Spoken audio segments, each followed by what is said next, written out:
Good afternoon, everyone. My name is Britt Waterman. I'm one of the attorneys here at myHRcounsel, and I think we'll go ahead and get started with this afternoon's webinar. The topic for today is a California labor law overview, how to stay compliant in an employee-friendly state. We have a lot of clients in California, and we get a lot of questions about California labor law. It can be kind of complex and confusing and challenging, so we decided to do a webinar exclusively dealing with California labor law. So our agenda today is labor law topics from wage and hour to protected leave and everything in between. We are recording the presentation, and after the presentation, we'll send out an email to all of the attendees with a link to the recording, the HRCI credit code, any Q&A that we get from any questions during the presentation. Everyone will get a sample California paid sick leave policy, and we'll also send out a brief survey. So please complete the survey if you can. It lets us know how we're doing and lets us know what topics that you would like us to present on next. And you should receive these items within the next few business days. We've got a lot of material to cover today. I'll be looking at the questions, some of the questions as they come in. I'll answer as time permits. Like I said, anything that doesn't get answered today will be included in that Q&A that we send out. And this is just general information for educational purposes only. We can't provide specific legal advice in this format. So if you have a question about something specific that's going on at your business, that wouldn't be something we could answer in the webinar. So if you're one of our clients, please follow up in depth with us after the presentation if you have specific questions. If you're not one of our clients and you need some assistance with some specific California labor law issues, please sign up. You can go to myHRcounselcompliance.com, or you can shoot us an email at info@myHRcounsel.com. So the legal authority and enforcement in California, most of the laws that you'll deal with in human resources and employment law comes from the California Labor Code, which is one of the chapters of the California Code, and the Fair Employment and Housing Act. The Fair Employment and Housing Act is enforced by the Department of Fair Employment and Housing. They deal with the discrimination, harassment, retaliation claims, governing the requirements for the sexual harassment training. Those types of things all fall under the Department of Fair Employment and Housing. That's where if an employee has a discrimination or harassment claim, that's where they would go to file the claim.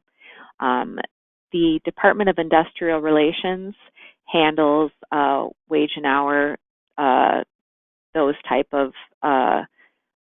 concerns. The Industrial Welfare Commission was established to regulate wage and hour and working conditions, and it issued the wage orders, which is different standards regarding everything from wages, overtime, meal and rest break rules for different occupations. That all came from the Industrial Welfare Commission. They are no longer in operation, so everything now is coming from the Division of Labor Standards Enforcement, also called the Labor Commissioner's Office. So the DLSE is what you're going to see if you have a wage and hour complaint come in. They're currently enforcing all of the labor laws and regulations and wage orders. They make the regulations. They issue opinion letters to give clarity and guidance on those laws and regulations. So sometimes if a law is ambiguous or it can be interpreted more than one way, we look to the Division of Labor Standards Enforcement, and they can issue a letter, an opinion letter in response to a consumer question, giving guidance on that particular issue.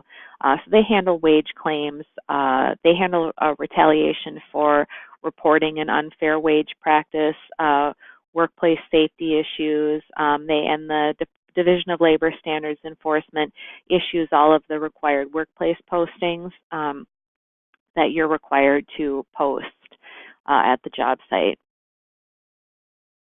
Minimum wage. Minimum wage currently is set at $12 an hour for employers with 26 or more employees, $11 per hour for employers with fewer than 26 employees. It's set to increase in 2020, 2021, 2022, 2023. In California, there's no hourly tip credit. So if you have employees, in some states, employees who receive tips can be paid lower than the minimum wage, and the tip income makes up for the minimum wage. California does not have that, so tipped employees are required to be paid the going minimum wage in addition to receiving tips. Cities and counties have different rules. Currently, 29 cities and counties have their own minimum wage ordinance in California. Some of them apply to employees who work 2 or more hours per week. Some have no restrictions and apply to anybody who performs any work in that city or county. It's all quite varied and depends on the particular ordinance in that city or county. Exempt employees must earn at least double the state minimum wage. So if you have a salaried employee who is exempt from being paid overtime, that exempt employee must earn at least double the state minimum wage to be a salaried exempt employee. That shouldn't be a problem if the employee works 40 hours a week under the new federal exemption threshold. If they work 40 hours a week and meet the federal exemption salary threshold, then they're going to meet the double the state minimum wage in California. The exception to that is computer professional. For the computer professional exemption, and someone who wishes to be, or you wish to have them be exempt under the computer professional exemption, has to earn $45.41 per hour in order to be exempt. And that's the annual salary at that rate would be $94,603.25. So a salary, that's the minimum salary for a computer professional to have them be exempt from overtime, and that is also set to increase in 2020. Overtime. In California, employees are eligible for overtime. They're eligible for time and a half for all hours worked over 8 in a day or over 40 in a week. Employees are eligible, non-exempt employees are eligible for double time for all hours worked over 12 in a day or over 8 hours on the 7th consecutive day in a work week. The fluctuating work week is not allowed under California law. What the fluctuating work week is, and it's legal in some states, is to pay a fixed weekly salary, divide that salary by the number of hours actually worked, and then pay 0.5 times that base rate for each hour worked beyond 40. That's something that's not legal in California, so you should not be paying based on the fluctuating work week. The weighted average can be used or should be used if you have an employee who has multiple rates of pay in a work week. So the weighted average, for example, could be if you have an employee who worked 40 hours total in a week.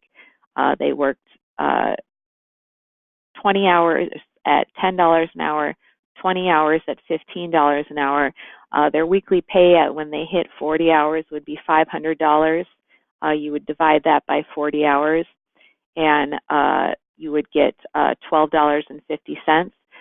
Once they start working beyond that 40 hours, that $12.50 times 1.5 is the overtime rate. So that's the weighted average. And that's something, if there are questions, we can send that out with the math written out. I know sometimes it's a little confusing to hear it I like to have math written out in front of me where I can see it. But that's the weighted average that should be used if you've got someone with more than one rate of pay who's working more than 40 hours in a week. The workday does not have to coincide with the start time of the employee's work. So if you've got, if you're setting your workday as far as,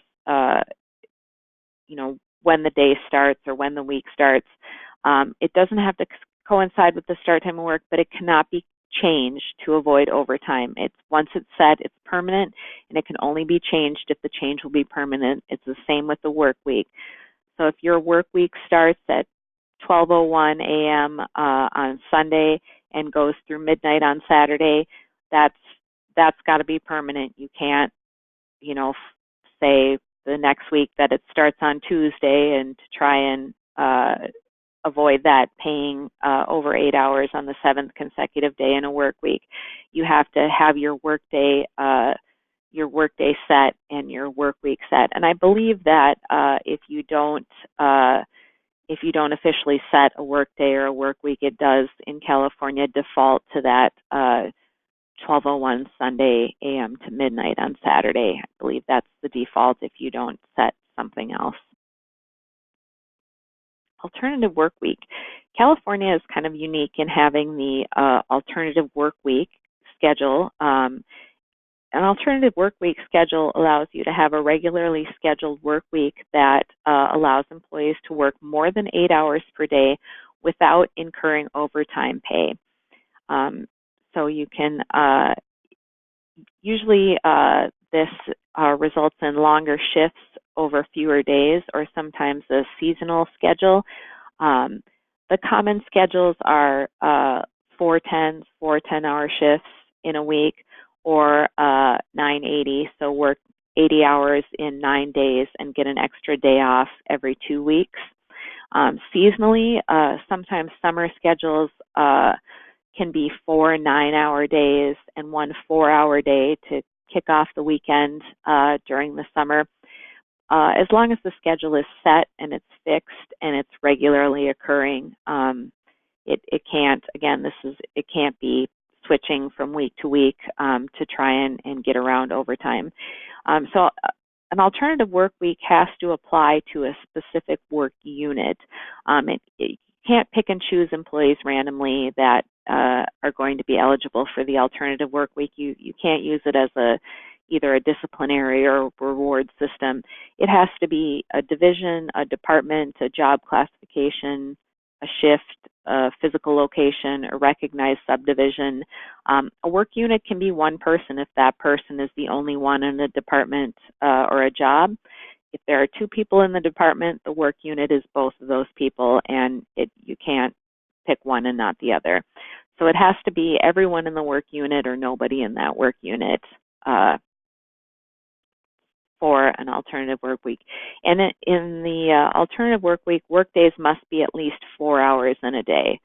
So you can't have a 2-hour day in there. Like I said, the common schedules are 4 10-hour days, or 4 9-hour days, and 1 4-hour day is common as well. But there must be at least 4 hours in a day. So alternative work week, it's not just as easy as saying, hey, we're going to get to go home at noon on Fridays now. There's a lot that goes into setting the alternative work week. The first step is to identify the work units that will be affected. You have to notify these employees. You have to present a proposal of the alternative schedule. You must present it in writing. You must describe the effects that it will have on wages, hours, benefits. You have to just set out in writing, you're going to work 10 hours in a day, and normally you would be eligible for overtime after 8, but we're going to do it this way, and you won't be eligible for overtime on those 2 hours you worked over 8 days. You must have a meeting. You must schedule a meeting with everyone in the work unit and have a discussion about the alternative work week. If you have employees who don't attend the meeting, you must mail them a written disclosure. You must present the disclosure in languages other than English if at least 5% of your workforce work units that are affected speak another language. And you must, in that meeting, provide a sample ballot because you have to have an election. So you have to provide a sample ballot to your employees in the meeting or by mail to employees who don't attend the meeting. So your employees do have to vote as to whether they want the alternative work week or not. It's not a matter of just deciding to change the schedule. It's actually a formal election. It's a secret ballot election, and you must have 2/3 of the affected employees vote for the alternative work week in order to enact it. The election must happen before it is implemented. So you can't start the alternative work week and then hold the election after it's already been enacted. The election must be held at the work site during the work hours, and the employees must be paid during the time that it takes for them to go and cast their ballot. They should also be paid for the pre-election meeting as well. They should also be paid for that time. And then you have to file a notice with the Department of Industrial Relations. You have to include the name of the city, the name of the business, the address, the city, the state, the zip code, the county, the nature of the business, the date of election, the final and full tally of the vote, the size of the affected work unit, and the work schedule. And you have to notify the employees of the results and the date on which the schedule will begin, no sooner than 30 days after the election results. So you get the election results, you have a month before you can start implementing the new schedule. And then, like I said, you mail the results to the Department of Industrial Relations. You have to include the full tally of the votes. So you do have to keep track of how many yeses and nos and send that number to the Department of Industrial Relations along with the other information. And employees can repeal the decision to have an alternative work week. 1/3 of the affected employees or the employees in that affected work unit, a third may petition to repeal, and it takes 1/3 of the employees to get a new secret ballot election. It takes 2/3 of a vote of the effective employees to repeal. So if 2/3 of the employees vote to repeal, you do have to repeal the alternative work week. The election must be held in within 30 days of the employees petitioning to repeal. Employees who voted to adopt or repeal cannot vote again for 12 months. So this isn't a case where employees can be petitioning and voting and enacting it and repealing it over and over. If the employees vote, they cannot vote again for 12 months. If the schedule is revoked, if it is repealed, you must comply within 60 days and get back on that regular work week. You must keep copies of all proposals, all petitions, all employee meeting communications, and all of the election results. So there's a lot of record keeping that goes into this. The Department of Industrial Relations takes this very seriously, wants to make sure that there's no trying to game the overtime system here. And so the record keeping and the filing the notices is extremely important with the alternative work week. Wage theft notice. This is a notice that employees must receive at the time of hire. At the time of hire, employees must receive notice of the rate or rates of pay and the basis, whether that's an hourly rate, salary, piece rate. They must receive notice of allowances if there's meals or lodging involved as part of the compensation. They must be notified of the regular payday, whether that's you can't just say biweekly. You have to specify the regular payday, whether it's every other Friday, whether it's the 1st and the 15th of the month. It has to be specific. The notice must have the name of the employer, including any DBAs, the physical address of the employer, as well as the mailing address of the employer, the telephone number of the employer, and the name, address, and telephone number of the workers' comp carrier. So all of that has to be on a notice that the employee receives at the time of hire. It should be its own form with all of the information. Employers should not have to piece together this information from multiple sources, so it should not be an issue of, well, you know, the regular payday is in the offer letter and the name of the address and telephone number of the workers' comp carrier is in our safety policy, and it has to be all of this together in one form. If the wage rate changes and that is the only change, you do not need to give a new notice if the new rate is on the pay stub with the next payment of wages. But a decrease in wages can only be made prospectively, not retroactively. So you have to, if the wages are being decreased, you have to notify the employee of the decrease in wages before the employee works any hours at the lower rate.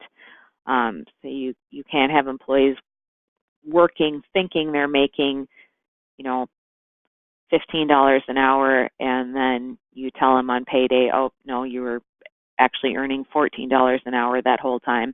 You can't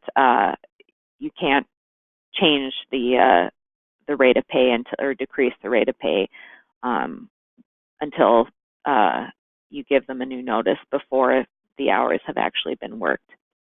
If there is a change and a new notice needs to be issued, that can be given no later than 7 days after the change.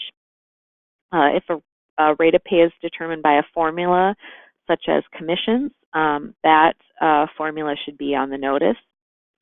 As far as the time of hire, when employees must receive the notice at the time of hire, that's not defined in the law, but it can be no later than the day that the employee starts performing work for pay. Sometimes in staffing with a staffing agency, you might not know the rate of pay until the first day the employee is actually put to work. So even if the employee was signed on with your agency 2 weeks ago, they haven't been put on assignment, and you don't have this rate of pay information until they are put on an assignment, then the time of hire would be no later than the time that they were put on the assignment. It couldn't wait until after they started the assignment.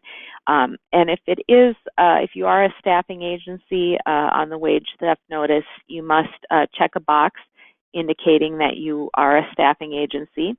On the notice, you must also identify the client company, the name, address, and telephone number of the client company. Changes to the placement can be reflected on the pay stub if the pay stub is issued within 7 days of the change. So if there's a change in assignment to a new client, that new client information can be on the pay stub if you don't give a new actual notice, as long as that client information is available within 7 days of the change. Vacation pay is another topic we get a lot of questions about. Vacation pay in California is considered wages. So as vacation pay is accrued, that's considered wages that are being earned by the employee. The vacation pay is earned so if they're performing work, the vacation pay is earned as the work is performed. It must be paid upon termination. If an employee separates from employment, the remaining vacation must be prorated on a daily basis and paid at the final rate of pay. So if your employee accrued some vacation time in January when he was making $15 an hour, and then he gets a raise in February to $20 an hour, and then in March he quits employment, you have to pay that out at $20 an hour. You can't go back and say, well, you earned it in January and you were only making $15. You have to pay all of that remaining vacation pay out at the final rate of pay. It must be paid on termination. You can't have a policy where an employee forfeits the vacation pay upon termination, regardless of the reason for termination. So whether it's, gross misconduct, something like theft or, drug possession in the workplace, no matter what it is, or if they quit without giving any notice, there's nothing that could cause an employee to forfeit that vacation pay. That's considered that they've earned it and they have to be paid. Use it or lose it policies are not allowed in California. You can pose an accrual cap. Say you allow employees to earn 40 hours a week of vacation. You have to, and an employee uses 10 hours, you'd have to let them carry over that 30 hours into the next year. And you can have an accrual cap, so you can say, okay, the most an employee can accrue is 120 hours, and they can keep carrying over year to year until they hit that 120 hours. And then you can say, well, you've hit the accrual cap, you have to spend down and use some of your vacation before you can start accruing again. That's permissible, but saying, here's your vacation for the year, and if you don't take it, it's gone at the end of the year, that's not permissible in California. You have to allow that carryover, and you should have a very clear policy in your handbook as to what the accrual cap is. That should be made very clear in your policy.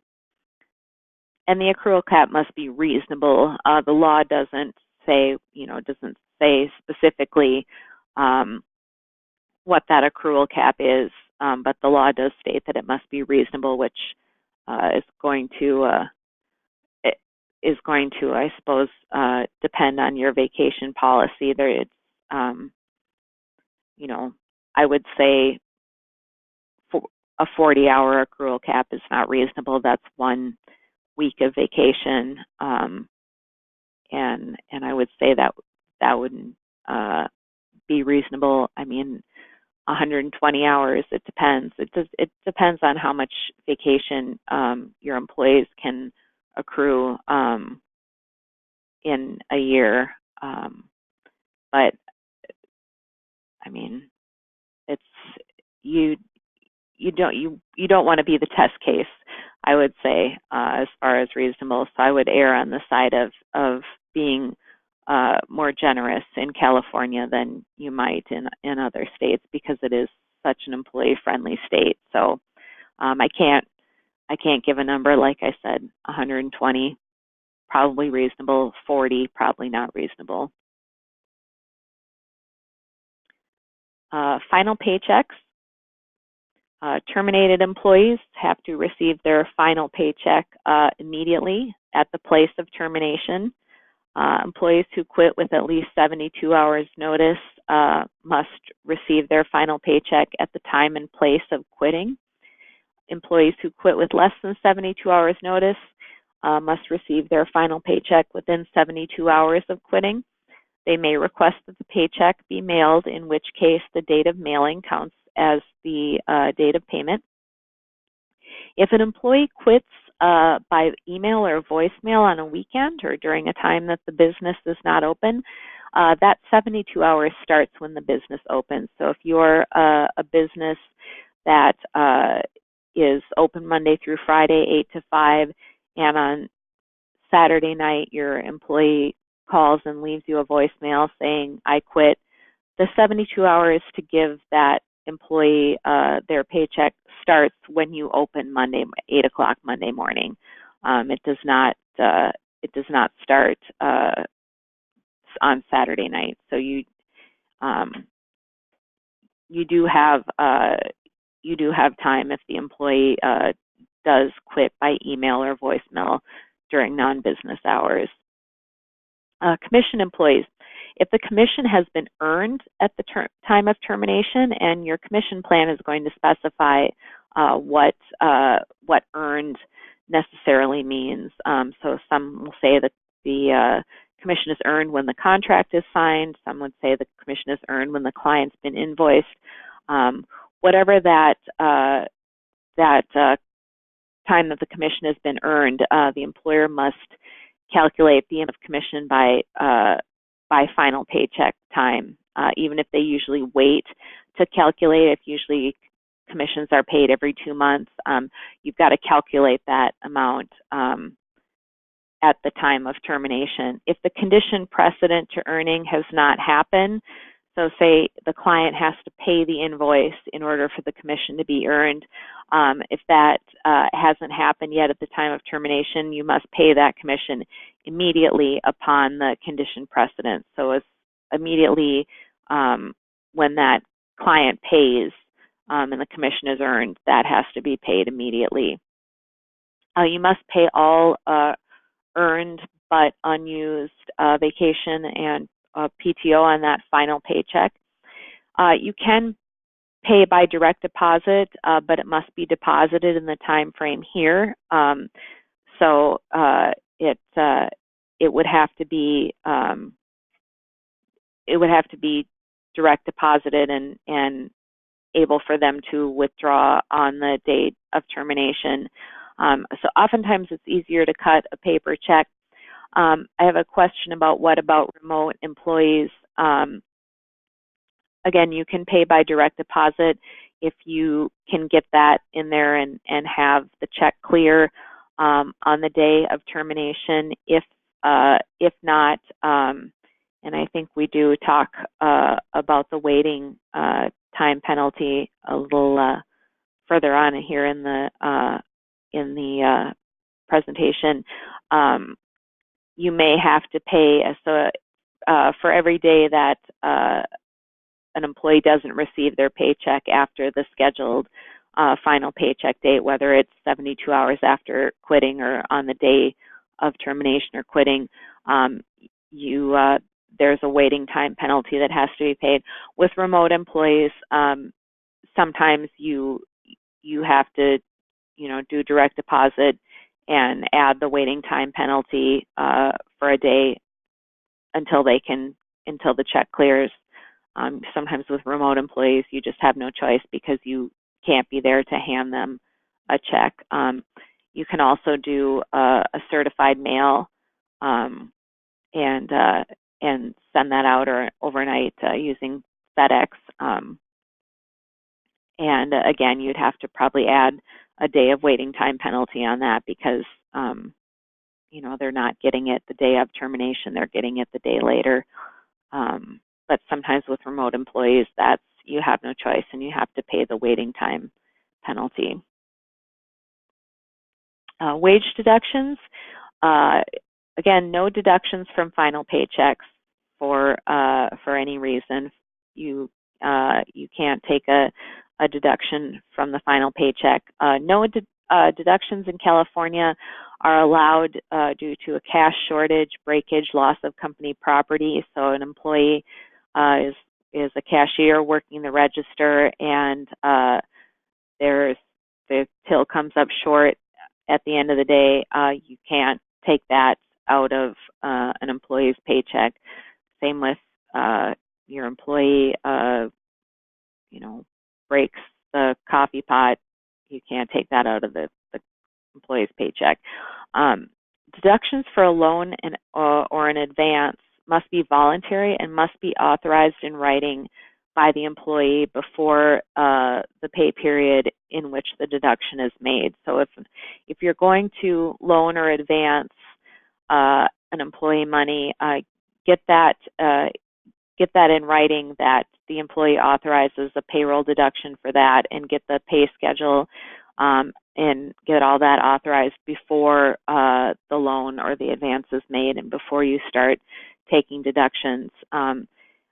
Loaning or advancing employees is not always a great idea, because if they terminate before the loan or advance is paid back, you can't hold their final paycheck until they pay you back. You have to pay them their final wages. So then you're stuck in a situation where you have to go to small claims court to recover that amount of loan or advance. But you can't deduct from that final paycheck to make yourselves whole from the loan or advance. Commission plans should be carefully drafted. They should state that commissions paid before they are earned are advances which only become earned after all conditions, so receipt of payment, time period by which the employer will accept return from the customer has passed. So they should, if you're going to pay commissions before the conditions that are required for earning are met, the commission plan should state that that's an advance.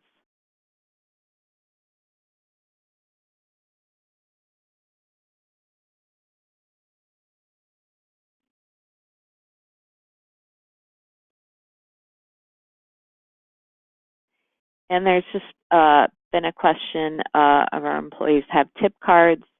Can we send final pay to that?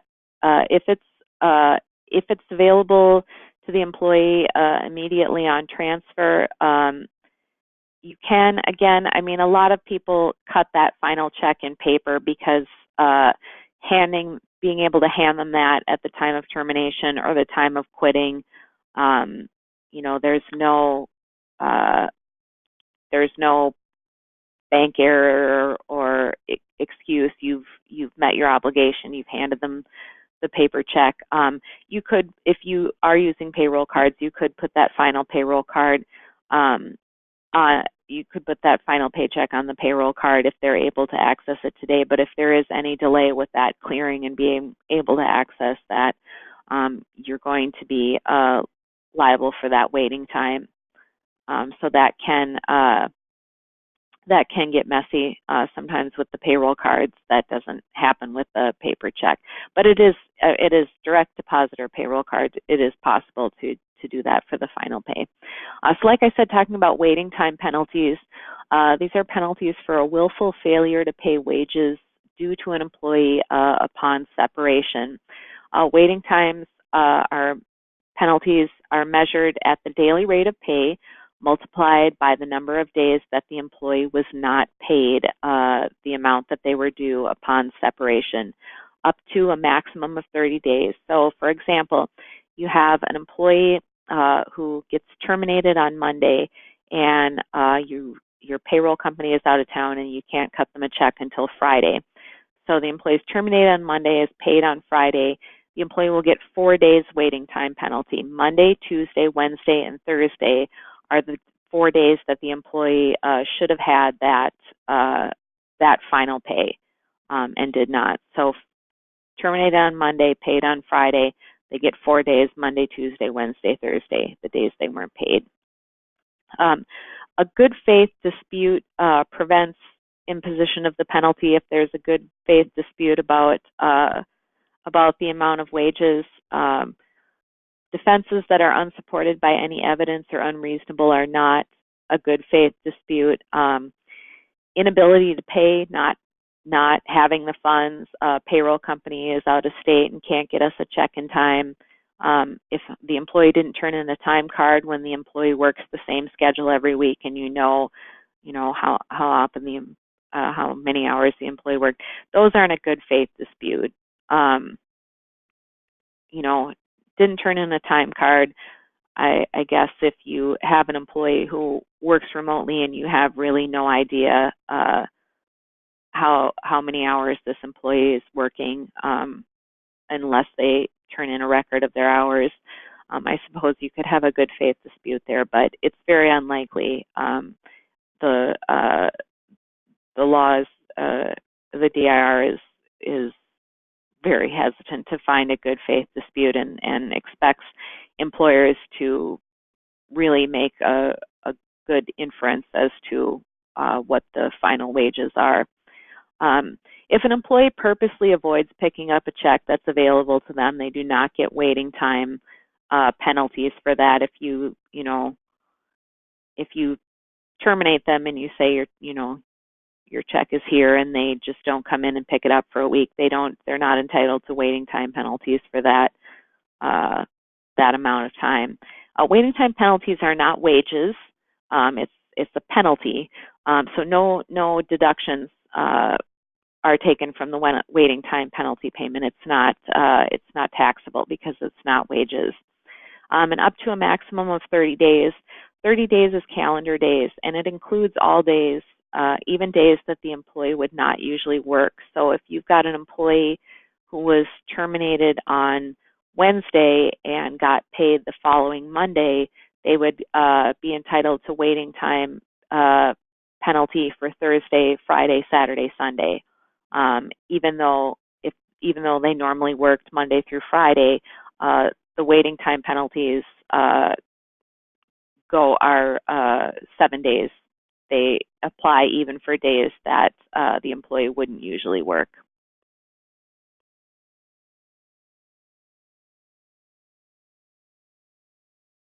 Reporting time pay. Employees must be paid for half the usual or scheduled day's work for each work day that the employee is required to report to work but is not put to work, or is given less than half of the usual shift or scheduled day's work. Never less than 2 hours or more than 4 hours. So if you have an employee who is scheduled to work for 8 hours and shows up and is sent home after 3 hours, you have to pay that employee 4 hours. You have to pay them half of the scheduled day's work.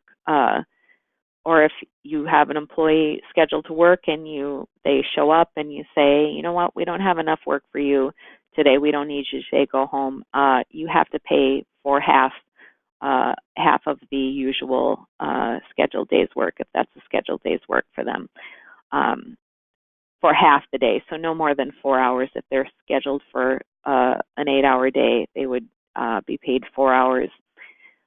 If an employee is required to report a second time in the same workday and given less than 2 hours worked, he must be paid for 2 hours.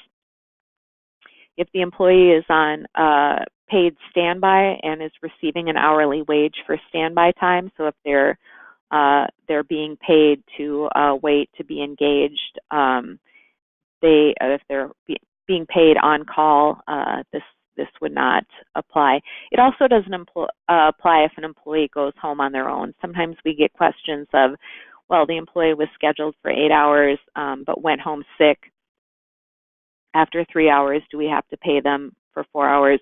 No, it only applies when you as the employer don't put the employee to work. It doesn't apply if the employee voluntarily goes home on their own.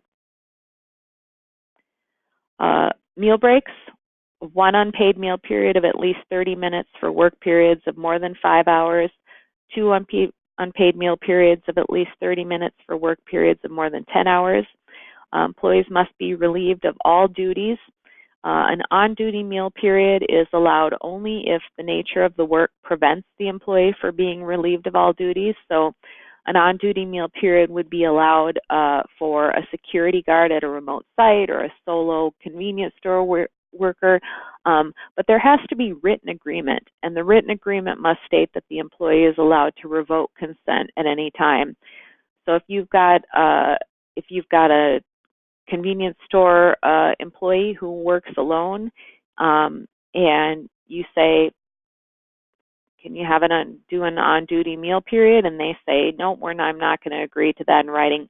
You've got to send another employee in there to relieve that employee, or you end up paying the penalty for that, for not allowing the meal period. So if the employee is required to remain on site and is not allowed to leave the premises, then that meal period must be paid. If an employee works more than 5 hours, the meal period must occur no later than the employee's 5th hour of work. The first meal period can be waived by mutual consent if the workday lasts no more than 6 hours. So if the workday is no more than 6 hours, that first meal period of 30 minutes can be waived by mutual consent. That should be that should be something that is done in writing. That should definitely be very clear that the employee is consenting to waive that meal period. So if employees have to eat on the premises, they must be provided with a suitable place for having a meal. It has to be sheltered. They have to have access to hot food or a way to heat food. If an employer does not allow a meal period or discourages employees from taking a meal period or coerces employees against taking a meal period, the employer must pay the employee 1 hour of pay at the regular rate of pay. If an employer relieves the employee of all duties and the employee chooses to work, the employer does not owe that 1 hour of premium pay, but the employer does have to pay them for working. Rest breaks, you can see here, shifts from 3.5 to 6 hours, 10 minutes paid break, shifts from 6 to 10 hours, 20 minutes paid break, shifts from 10 to 14 hours, 30 minutes of paid break time. Rest periods should occur as close as possible to the middle of the workday. 10 minutes means 10 consecutive minutes that begins when the employee reaches the rest area. Employers must provide suitable resting facilities other than a bathroom. Failure to provide rest periods, again, results in that premium pay of paying an additional hour at the employee's regular rate of pay. You can't count a separate use of the toilet as a rest period. People have to be allowed to use the restroom. And you can't require employees, again, to remain on the premises or within radio communication during that rest break. Smokers are not entitled to extra breaks. This is a question that we get sometimes about smokers wanting extra breaks or taking extra breaks to go out and smoke. As long as you're providing smokers with this required break time, 10 minutes for 3.5 to 6 hours, or 2 10-minute breaks from 6 to 10 hours, they're not entitled to extra breaks, and you can discipline employees, smokers or other employees for taking extra breaks, except for, like I said, using the restroom. The California Fair Chance Act, an employer can ask about criminal convictions only after a conditional offer of employment has been made. You cannot consider arrests or sealed, expunge, or dismiss convictions. There's no bright line, clean criminal record or no felonies rule is allowed in California. You can't have a blanket rule like that. No background checking before a conditional offer, no questions on the application. Have you ever been convicted of a felony? That's not allowed. Before rescinding a conditional job offer, so you get the background check back, there's a conviction on there that you think disqualifies this employee from employment with you. You first have to do an individualized assessment in which you consider the nature and the gravity of the criminal history, the time passed since the conviction, the nature of the position sought. You have to send a pre-adverse action notice with a copy of the report. You notify the employee or the candidate in writing. You include the potentially disqualifying conviction and a copy of the report. You give them at least 5 business days to respond. If they dispute the report, if they say this is identity theft, this is someone else who uses my name, this isn't me, they do get an additional 5 days to respond. So during these 5 business days, they can respond with evidence of rehabilitation, mitigating circumstances, explanation of their involvement in a crime, and all this has to be considered before you make a final decision. Do I have to hire a sex offender to teach nursery school just because he provides evidence of rehabilitation? No. This is not open the door to, where criminal records don't make a difference. You can still consider a criminal record. However, if you've got someone with a 6-year-old DUI conviction and they're applying for a non-driving position, and they provide evidence that they went through alcohol treatment and have been sober ever since that 6-year-old DWI, disqualifying them based on that that DWI offense, that's going to be a hard sell if the DFEH comes after you and says, are you following the Fair Chance Act? That's going to be a little bit harder to justify in that individualized assessment, because the point is that you're not allowed to disqualify based on, we don't want to hire criminals. You really have to consider all of the factors in that assessment. You can't consider an arrest. You can consider the conduct underlying the arrest. You're not considering, this is a little confusing, and this is something that if this comes up for you, definitely consult with counsel. You can't consider the fact that they were arrested and you don't want to hire anyone that's been arrested. You're considering that the fact that they were arrested is likely that they engaged in the underlying conduct. So if you've got someone who is arrested for burglary, you're not disqualifying them because they got arrested. You're disqualifying them because there's a likelihood that they stole something, and in your position, they would have access to cash register.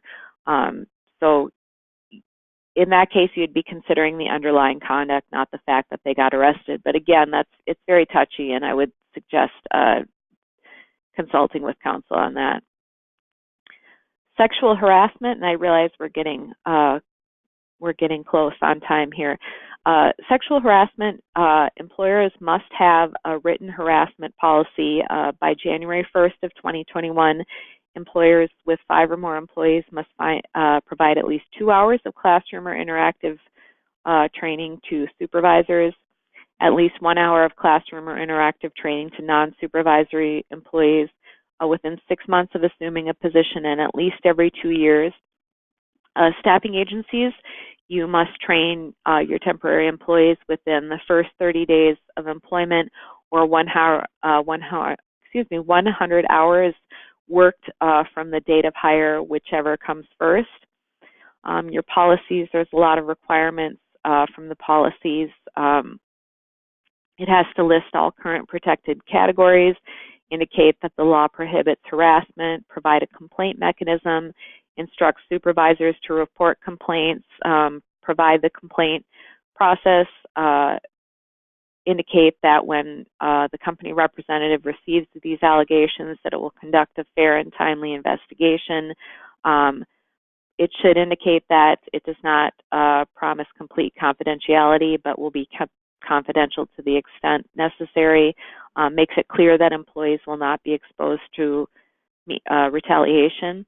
It must be provided in a classroom setting through interactive e-learning or through a live webinar. If it is e-learning, you must provide your employees with instructions on how to contact a trainer within 2 business days. There are pretty strict requirements for who qualifies as a trainer.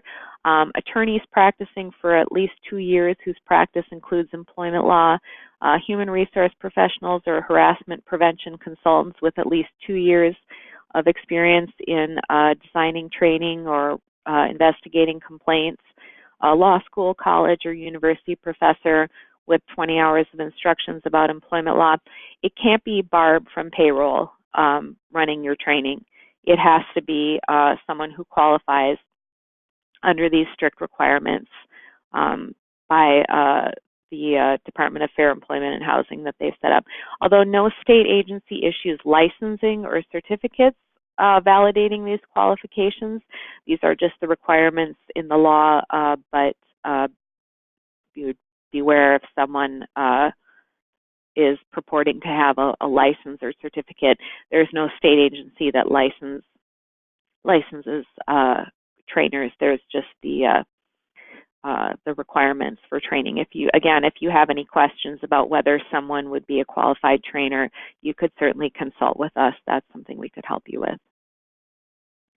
Paid sick leave, a lot of people are familiar. If you are an employer in California, you are likely dealing with this now. So I think everybody's familiar with the 1 hour of paid leave for every 30 hours worked, or front-loading 24 hours or 3 days of paid leave per year. If you front-load employees who regularly work 10-hour days, you have to give them 30 hours. It has to be 3 days of paid leave. So if the regular work day is 10 hours, you do have to give 30 hours. And carryover is not necessary if you are front-loading that leave. You cannot ask for a doctor's note.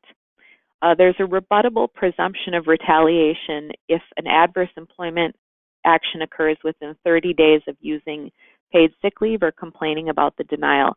That means if you discipline or terminate or demote an employee within 30 days of their using paid sick leave, that means it's assumed that you violated the law and you're put in a position to defend yourself. So just be mindful that that they take retaliation for using sick leave or complaining about being denied sick leave very seriously. There are also nine city and county ordinances that also deal with paid sick leave that are some more generous and some mirror the state policy. State disability insurance, paid family leave, both partial wage replacement for workers who are unable to work due to a work-related illness or to care for a seriously ill family member to bond with a new child. This is funded entirely by employee payroll deductions. It's not like unemployment that is charged to an employer. This is something that employees comes out of payroll deductions. California Family Rights Act, this generally mirrors FMLA in terms of the rights and requirements. It does allow leave for a domestic partner. Pregnancy complications is not a serious illness under the California Family Rights Act because California does have pregnancy disability leave. California Family Rights Act does allow intermittent leave for bonding with a new child, which FMLA does not. The New Parent Leave Act covers employers with 20 or more employees, so it expands CFRA, which applies to employers of 50 or more employees. It expands CFRA to cover 20 or more employees, but it does still have the same, it allows for that intermittent bonding leave, but it does still have the same length of service and hours requirement that CFRA has.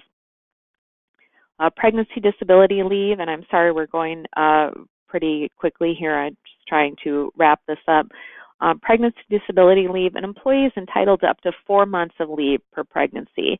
An intermittent or reduced schedule leave is allowed, but you have to reinstate to the same or comparable position. So if an employee has a physical or mental condition related to pregnancy or childbirth that's affecting them performing their job, they are entitled for 4 months of leave. That applies to bed rest, morning sickness, postpartum depression, prenatal care.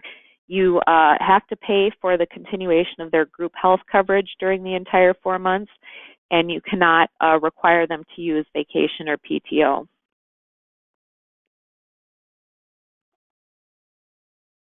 And pregnancy disability leave and family medical leave, FMLA leave, run concurrently. It does not run concurrently with CFRA, so an employee could conceivably get 4 months of pregnancy disability leave and 12 weeks of CFRA. Rights of victims of domestic violence. This is a statute requiring employers to provide time off and reasonable accommodations to victims of domestic violence, sexual assault, and stalking. This can include time off and accommodations in the workplace, putting in locks, changing an employee's shift, transferring or reassigning the employee to keep them safe. And worker status, employee versus independent contractor, we get a lot of questions on this as well. And this is can be a very tricky issue. In California, they use the ABC test,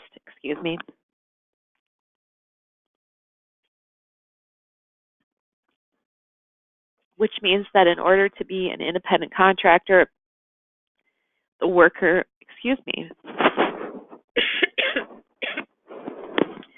must be free from control and direction of the employer in connection with performance of the work, both under the contract for the performance of the work and in fact. The worker must perform work that is outside the usual course of the hiring entity's business, and the worker must be customarily engaged in an independently established trade, occupation, or business of the same nature as the work performed for the hiring entity.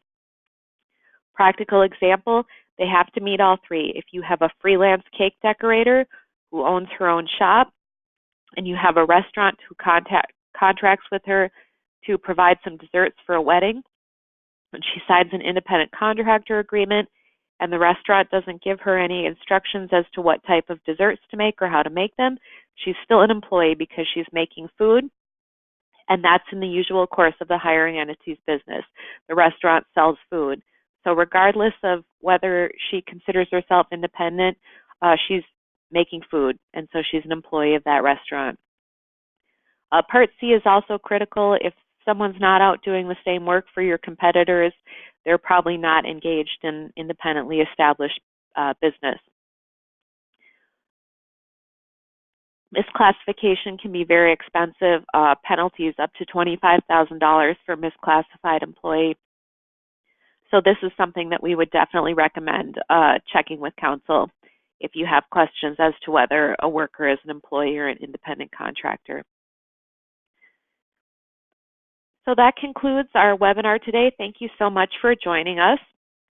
Like I said, if you have any questions, if you're a current client, please feel free to open up a ticket and let us know what we can help you with. If you're not a client, shoot us an email at info@myHRcounsel.com or go to myHRcounselcompliance.com. We can set you up with a demo, and you can learn more about what we do and how we can help. Like I said, any questions I didn't get to, we will be sending out the Q&A when we send out the HRCI code and the California Paid Sick Leave Policy. So thank you all for participating today, and that concludes our webinar.